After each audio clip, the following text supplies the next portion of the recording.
ये डॉक्टर भीमराव अंबेडकर के जीवन की वो गाथा है जो एक बालक के अपमान से शुरू होकर एक राष्ट्र के भाग्य विधाता बनने तक जाती है।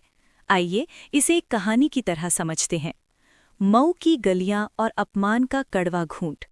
ये कहानी 14 अप्रैल 1891 को मध्य प्रदेश के मऊ की सैन्य छावनी से शुरू होती है। सूबेदार रामजी मालोजी सकपाल के घर एक बालक ने जन्म लिया जिसका नाम रखा गया भीम। भीम का परिवार महार जाति से था जिसे उस समय समाज में अछूत माना जाता था।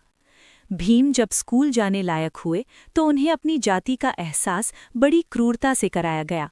कक्षा के भीतर बैठना मना था, उन्हें एक टाट का बोरा साथ ले जाना पड़ता था और कक्षा के बाहर बरामदे में बैठकर पढ़ना पड़ता था। प्यास लगने पर वे खुद पानी नहीं पी सकते थे। स्कूल का चपरासी ऊपर से उनके हाथों पर पानी डालता था। जिस दिन चपरासी नहीं आता उस दिन भीम को पूरा दिन प्यासा रहना पड़ता था। अपनी आत्मकथा में उन्होंने इसे नो चपरासी नो वाटर के रूप में दर्ज किया। एक बार भीम और उनके भाई बैलगाड़ी से जा रहे थे, लेकिन जब गाड़ीवान को उनकी जाति पता चली तो उसने उन्हें बीच रास्ते में उतार दिया। इन घटनाओं ने नन्हे भीम के मन में एक सवाल पैदा कर दिया, मैं दूसरों से अलग क्यों हूं?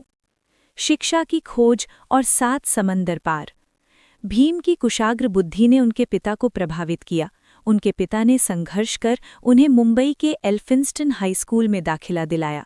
यहाँ उनके एक ब्राह्मण शिक्षक कृष्णाजी अर्जुन केलुस्कर ने उनकी प्रतिभा को पहचाना और बड़ौदा के महाराजा सयाजीराव गायकवाड़ से उनकी मुलाकात करवाई। महाराजा की छात्रवृत्ति की मदद से भीम अमेरिका के कोलंबिया विश्वविद्यालय पहुंचे। वहां का माहौल भारत से बिल्कुल अलग था। वहां कोई उन्हें अछूत नहीं कहता था। वहां उन्होंने अर्थशास्त्र और समाजशास्त्र की गहराई को समझा। इसके बाद वे लंदन गए, जहां उन्होंने लंदन स्कूल ऑफ इकोनॉमिक्स से डॉक्टर ऑफ साइंस की उपाधि प्राप्त की और बैरिस्टर बने। वे उस दौर के सबसे शिक्षित भारतीयों में से एक बनकर लौटे। संघर्ष का शंखनाद महाड़ से पूना तक। भारत लौटने पर डॉक्टर अंबेडकर ने देखा कि उनकी डिग्रियां तो बढ़ गईं, लेकिन समाज की सोच नहीं बदली। उन्होंने तय किया कि अब वो चुप नहीं रहेंगे। महाड़ सत्याग्रह 1927। रायगढ़ के महाड़ में एक सार्वजनिक तालाब था जहां जानवरों को पानी पीने की अनुमति थी, लेकिन अछूतों को नहीं। बाबा साहेब वहां पहुंचे और अपने हाथों से पानी पीकर सदियों पुरानी बेड़ियों को तोड़ दिया। ये केवल पानी पीना नहीं, बल्कि मनुष्य होने के अधिकार का दावा था। मनुस्मृति दहन। उसी साल उन्होंने सामाजिक असमानता के प्रतीक ग्रंथों का सार्वजनिक दहन किया, जो उनके विद्रोह का प्रतीक था। 1932 में जब अंग्रेजों ने दलितों के लिए अलग निर्वाचन क्षेत्र की घोषणा की तो महात्मा गांधी ने इसके विरोध में अनशन किया। अंततः पूना पैक्ट हुआ, जहां अंबेडकर ने देश की एकता के लिए अपनी जिद छोड़ दी, लेकिन दलितों के लिए आरक्षण का अधिकार सुरक्षित कर लिया। भारत के भाग्य विधाता। 15 अगस्त 1947 को भारत आज़ाद हुआ। जवाहरलाल नेहरू ने डॉक्टर अंबेडकर को देश का पहला कानून मंत्री बनने का निमंत्रण दिया।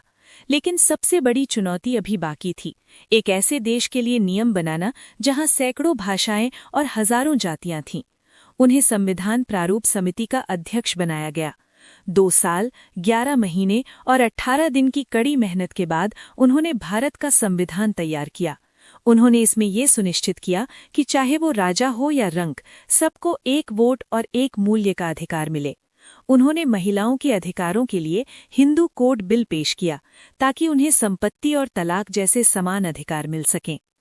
अंतिम पड़ाव और बुद्ध की शरण। अपने जीवन के अंतिम वर्षों में बाबा साहिब को लगा कि हिंदू धर्म के भीतर रहते हुए पूर्ण समानता संभव नहीं है।